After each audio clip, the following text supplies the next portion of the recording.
આજે આપણે એક ખૂબ જ સુંદર અને દિવ્ય વિષય પર વાત કરવા જઈ રહ્યા છીએ. ગર્ભ સંસ્કારમાં પ્રાર્થનાનું મહત્વ. કહેવાય છે કે બાળકનો સંસ્કાર જન્મ પછી નહીં, પરંતુ માતાના ગર્ભમાંથી જ શરૂ થાય છે. માતા જે વિચારે છે, જે અનુભવે છે, જે સાંભળે છે, એ દરેક ભાવ બાળક સુધી પહોંચે છે. અને એમાં સૌથી શક્તિશાળી શક્તિ છે પ્રાર્થના. પ્રાર્થના માત્ર શબ્દો નથી. પ્રાર્થના એક ભાવ છે, એક વિશ્વાસ છે, એક શક્તિ છે જે માતાના મનને શાંતિ આપે છે અને ગર્ભસ્થ બાળકના ચિત્તને પવિત્ર બનાવે છે. ક્યારેક લોકો પૂછે છે કે પ્રાર્થના કેમ કરવી? ભગવાનને બધું જ ખબર છે, તો પછી પ્રાર્થનાની શું જરૂર? પણ સાચી પ્રાર્થના વસ્તુઓ માંગવા માટે નથી હોતી. સાચી પ્રાર્થના મનની શાંતિ માટે હોય છે, આભાર વ્યક્ત કરવા માટે હોય છે અને મુશ્કેલ સમયમાં હિંમત મેળવવા માટે હોય છે. મહાભારતમાં પણ એક સુંદર ઉદાહરણ મળે છે. પાંડવો વનમાં હતા, મુશ્કેલીઓમાં હતા, પણ યુધિષ્ઠિર રોજ પ્રાર્થના કરતા હતા.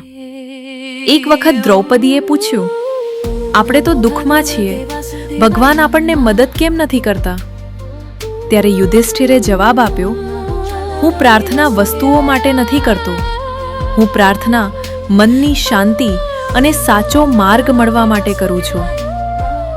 આ જ વાત ગર્ભ સંસ્કારમાં પણ ખૂબ મહત્વની છે.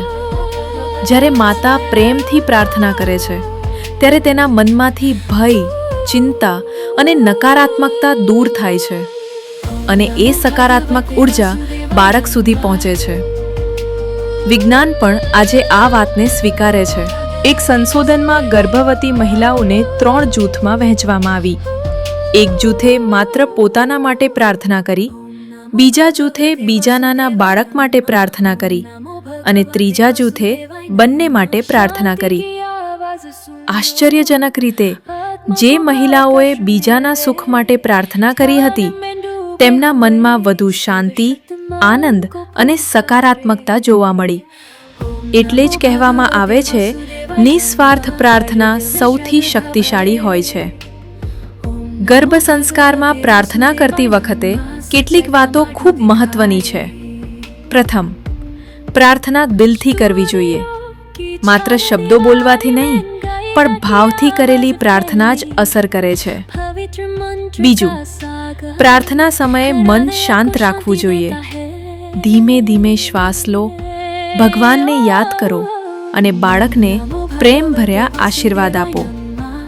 ત્રીજું, દરરોજ સકારાત્મક શબ્દો બોલો, જેમ કે મારું બાળક સ્વસ્થ છે, મારું બાળક સંસ્કારી અને તેજસ્વી છે, ભગવાન હંમેશા અમારી સાથે છે.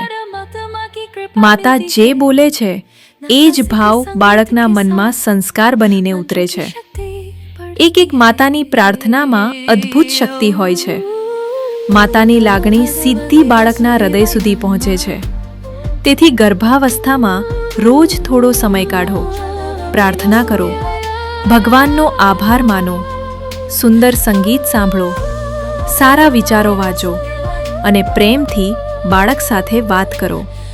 કારણ કે ગર્ભ સંસ્કાર માત્ર બાળકને જન્મ આપવા માટે નથી, પણ એક સુંદર આત્માને ઘડવા માટે છે.